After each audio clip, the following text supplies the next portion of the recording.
中的光点燃了梦魇，站在天端俯瞰着世界无边无边。 Selamat datang di channel hiburan netizen. Mari kita lanjutkan part berikutnya dari cerita novel Donghua Battle Through the Heavens. Ini hanyalah full spoiler. Tanpa banyak kata demi menghemat kuota, segera kita mulai isi ceritanya. Api hijau meringkuk di atas langit. Gelombang distorsi muncul di udara dimanapun seseorang melihat. Panas yang sangat besar menyebar ke udara dan ditransmisikan, meliputi seluruh akademi batin di dalamnya. Banyak tatapan dari tanah tercengang saat mereka melihat api berwarna hijau yang melengkung keluar seperti padang rumput yang terbakar. Mereka tidak bisa membantu tetapi menghapus keringat dingin mereka. Perasaan yang menakutkan seperti itu memang agak terlalu menakutkan. Bagian tengah di mana api hijau menyebar adalah sekelompok lautan berdarah yang hanya selebar 10 kaki. Pada saat ini, lautan darah yang awalnya berkembang dengan cara yang sangat mendominasi dengan cepat mulai meringkuk di bawah suhu yang menakutkan dari api sekitarnya. Gelombang kabut darah pucat berulang kali merembes keluar dari dalamnya sebelum berubah menjadi ketiadaan. Permukaan lautan darah perlahan menyusut di bawah kabut darah yang berulang-ulang naik. Menurut kecepatan ini, ada kemungkinan bahwa sekitarnya akan benar-benar diuapkan oleh lautan api. Api surgawi. Langit segera mengeluarkan teriakan yang sangat mengejutkan saat nyala api berwarna hijau melengkung ke langit. Tatapan beberapa orang segera berubah tanpa sadar menuju Han Feng yang sedang bertarung dengan Hu Gan tidak jauh. Pada saat ini, tatapan Han Feng juga menatap tanpa berkedip pada Xiao Yan sesaat bahwa api berwarna hijau muncul. Ada kejutan yang sulit disembunyikan di matanya. Dia tidak berharap bahwa itu yang terakhir benar-benar akan dapat memperoleh api surgawi pada usia seperti itu. Perlu diketahui bahwa dia hampir kehilangan nyawanya untuk mendapatkan si Heart Flame yang menduduki peringkat ke-15 pada Heavenly Flame Ranking saat itu. Dia berhasil mendapatkannya dengan keberuntungan semata. Menelan dan penyempurnaan yang diikuti juga menyebabkan dia sangat menderita. Selain itu, karena dia berlatih mantra api yang tidak lengkap, itu juga mengakibatkan flame surgawi tidak sepenuhnya tertekan. Api di dalam tubuhnya kadang-kadang memberontak, menyebabkan dia banyak masalah. Oleh karena itu, bahkan dengan kecurigaan Han Feng, dia tidak bisa membantu tetapi merasa cemburu ketika dia melihat bahwa itu Xiao Yan mampu mengendalikan semacam api surgawi tanpa rasa takut pada usia seperti itu. Dari penampilan warna api ini serta bentuk lotus ilusi yang kadang-kadang terbentuk ketika meledak, aku pikir ini seharusnya menjadi api surgawi yang berada di peringkat ke-19 api inti lotus hijau. Tatapan Han Feng melintas dengan cepat saat tatapan di matanya berangsur-angsur menambah keserakahan saat melihat Xiao Yan. Sungguh tidak terduga bahwa saya sebenarnya bisa bertemu dua jenis api surgawi dalam satu hari. Hehe, perjalanan ini benar-benar tidak disia-siakan. Jika saya bisa mendapatkan dua jenis api surgawi ini dan berhasil menelan mereka dengan mantra api yang tidak lengkap, kekuatan saya pasti akan melonjak. Pada saat itu, saya berpikir bahwa itu orang tua dari Akademi Jianan tidak akan bisa berurusan dengan saya bahkan jika dia kembali. Senyum dingin dan fanatisme muncul di sudut mulut Han Feng saat pikiran ini terlintas di dalam hatinya. Tetapi meskipun anak kecil ini masih muda, kontrolnya atas api tampaknya sangat luar biasa. Lautan api yang sangat besar adalah sesuatu yang bahkan hampir tidak bisa saya gunakan saat ini. Namun, ia mampu menggunakannya sesuai keinginannya. Sepertinya tidak akan mudah untuk merebut api surgawi dari tangannya. Han Feng tidak bisa tidak mengerutkan kening saat dia bergumam di dalam hatinya ketika dia melihat Xiao Yan yang wajahnya tidak banyak berubah setelah menggunakan laut api. Meskipun Heavenly Flame sangat langka di benua Douqi, masih ada dua metode berbeda untuk menghapusnya setelah disempurnakan. Jenis pertama adalah dengan paksa menghapusnya. Cara sombong seperti ini dalam merebut api surgawi membutuhkan orang yang dirampok agar tidak bisa menolak. Selain itu, setelah api surgawi berhasil direnggut, orang yang telah kehilangannya secara bertahap akan mati ketika api surgawi meninggalkan tubuhnya. Oleh karena itu, metode semacam ini biasanya digunakan oleh beberapa orang ganas yang ingin mendapatkan api surgawi dengan cara curang atau adil. Tipe kedua adalah mewarisi Heavenly Flame. Warisan semacam Heavenly Flame ini juga membutuhkan seseorang untuk membayar harga yang lumayan. Sebagai contoh, sumber dari SKYV 3 Mysterious Sheng yang dipraktekkan Xiaoyan, Burning Flame Valley, yang terkenal dari bagaimana mereka bermain dengan api. Memiliki semacam Heavenly Flame yang diwariskan. Heavenly Flame, jenis ini adalah sesuatu yang hanya dimiliki oleh pemimpin lembah. Mereka melewatinya dari satu generasi ke generasi lain dengan cara ini dan ini menjadi ukuran perlindungan terkuat sekte. Namun, setelah warisan semacam ini, ketika pemimpin sebelumnya menyerahkannya kepada pemimpin berikutnya, kekuatan mantan akan menurun lebih dari setengah. Seharusnya orang tidak berhati-hati, bahkan ada kemungkinan nyawa seseorang terancam. Jenis materi ini pada dasarnya adalah sesuatu yang tidak biasa selama pewarisan di Burning Flame Valley.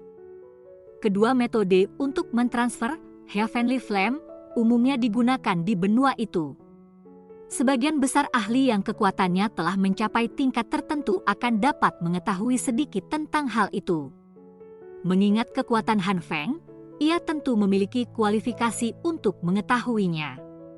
Selain itu, saat itu, dia juga mengadopsi pemikiran serakah dari merebut Heavenly Flame ketika dia menyerang Yao Lao. Namun, dia tidak berakhir dengan keinginannya karena kewaspadaan Yao Lao.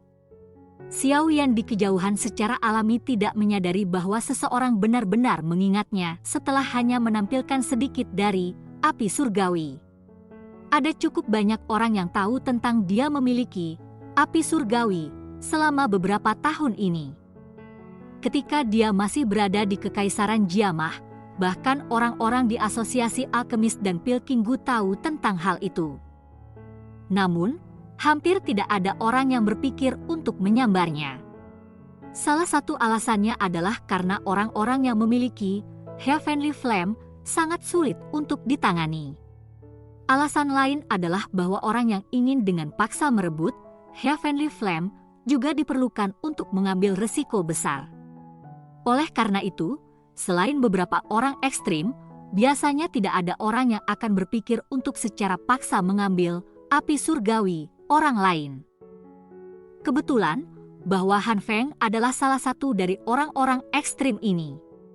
Dia mampu menggunakan segala cara, adil atau curang, untuk mendapatkan kekuatan, dan bahkan mampu melakukan tindakan yang keterlaluan seperti membunuh gurunya tanpa merasa menyesal. Namun, Xiaoyan saat ini tidak memiliki waktu untuk mengamati orang ini yang memiliki niat jahat. Perhatiannya saat ini ditempatkan sepenuhnya pada lawannya Fan Lao. Kelompok darah yang lebarnya lebih dari 10 kaki itu tampak seperti batu dalam gelombang bergolak di dalam lautan api berwarna hijau yang sangat besar. Itu terus menghadapi bahaya kehancuran total. Han Lao merasakan suhu panas yang sangat panas di sekitar lautan darah. Ekspresinya berubah sangat buruk. Dia mungkin telah mengetahui bahwa itu Flame surgawi, musuh memiliki pengendalian tertentu di lautan darahnya. Tapi dia tidak menyangka bahwa apa yang disebut pengekangan sebenarnya sejauh ini di bawah lautan api di sekitarnya, energi yang tajam, gelap, dingin di dalam lautan darah telah benar-benar kehilangan pengaruhnya. Ukuran lautan darah juga perlahan menyusut di bawah insinerasi dengan suhu semacam ini. Menurut kecepatan ini, sepertinya tidak dapat bertahan terlalu lama. Bajingan ini! Fan Lao mengertakkan giginya dan memarahi dengan cara mengancam. Dia mengangkat matanya dan tatapannya melewati nyala api sebelum akhirnya berhenti pada pria muda berjubah hitam yang tergantung di udara tidak jauh. Sudut mulutnya bergetar sedikit. Tidak disangka bahwa dengan posisi dan reputasinya yang menonjol dalam wilayah Black Corner, dia benar-benar berakhir dalam keadaan tak berdaya oleh pemuda yang masih basah di belakang telinga. Ini merupakan pukulan yang sangat berat baginya. Jika saya kalah dengan orang seperti ini, sepertinya saya akan ditertawakan sampai mati oleh orang-orang itu di wilayah Black Corner. Van Lau mengertakkan gigi dengan kejam dan tiba-tiba membentuk segel di tangannya. Segera, lautan darah yang terus menyusut setelah dikelilingi oleh nyala hijau, tiba-tiba mulai melonjak secara intens sebelum ditarik dengan cepat. Benang-benang Douki dengan cepat memasuki tubuh Former. Transformasi darah. Saat darah memasuki tubuhnya, lautan darah yang menyebar di sekitar tempat itu dengan cepat menjadi lebih tipis. Sepasang mata milik Van Lau juga perlahan menjadi merah darah. Terlebih lagi, sepasang tangannya yang keriput juga tumbuh semakin putih. Ujung salah satu jarinya anehnya mendapatkan paku berwarna darah yang tajam. Mirip seperti pisau yang sangat tajam, itu memantulkan kilatan gelap dan dingin di bawah sinar matahari. Punggung Van Lau bergetar sedikit, dan aura berdarah menyembur keluar sebelum menutupi sayap berwarna darah di punggungnya. Sayap Douki itu segera mengepak, dan sesaat kemudian terjadi transformasi. Dalam sekejap, mereka menjadi lebih panjang dan asing. Seseorang dapat secara samar-samar melihat bahwa itu tampak seperti penggabungan sayap-sayap burung dan kelelawar. Setelah benang terakhir dari aura berdarah memasuki tubuh Van Lau, darah laut yang menyebar akhirnya lenyap sepenuhnya. Tubuh pembentuk sekali lagi muncul di depan pandangan Xiao Yan. Cukup bagimu untuk bangga bahwa kamu dapat memaksaku menggunakan transformasi darah. Sebuah film cahaya berwarna darah melingkar menyebar dari tubuhnya, mengisolasi suhu panas di sekitarnya.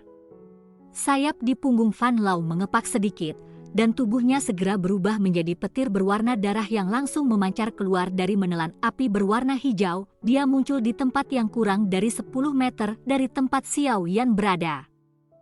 Tawa gelapnya yang dingin bergema di cakrawala. Xiao Yan menonton Van Lau, yang penampilannya sedikit berubah. Kejutan melintas di matanya.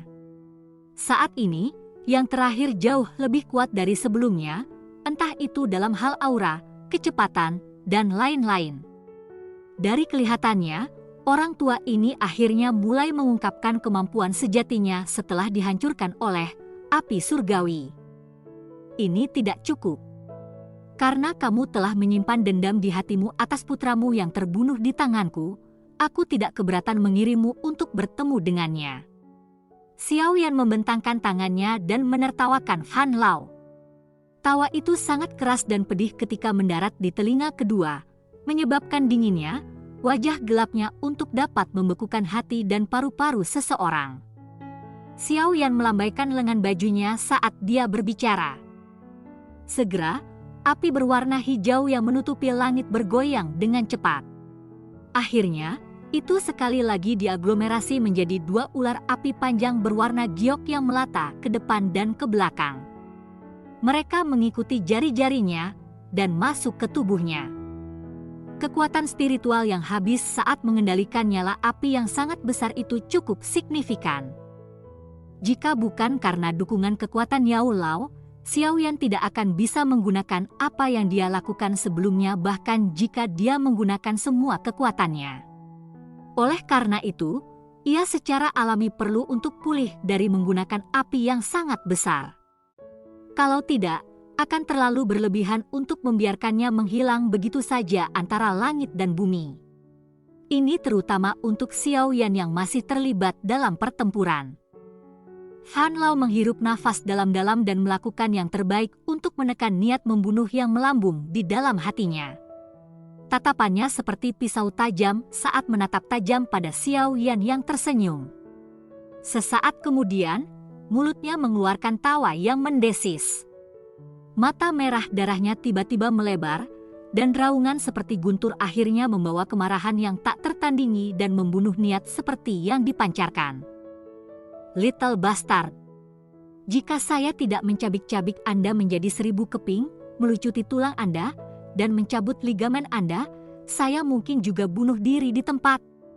Xiao Yan hanya tersenyum ketika berhadapan dengan niat membunuh mengejutkan Fan Lao dan tak terhitung jumlah tatapan tertegun dari bawah. Kata-katanya yang lembut benar-benar menyebabkan Fan Lao yang seperti bubuk mesiu meledak-meledak. Kalau begitu, kamu harus pergi dan mati, anjing tua. Cerita pun bersambung ke episode selanjutnya. Jangan lupa di like, komen, subscribe, dan share-nya ya, biar tambah semangat dan konsisten, dan dapat membantu meningkatkan kultivasi Xiao Yan. Terima kasih.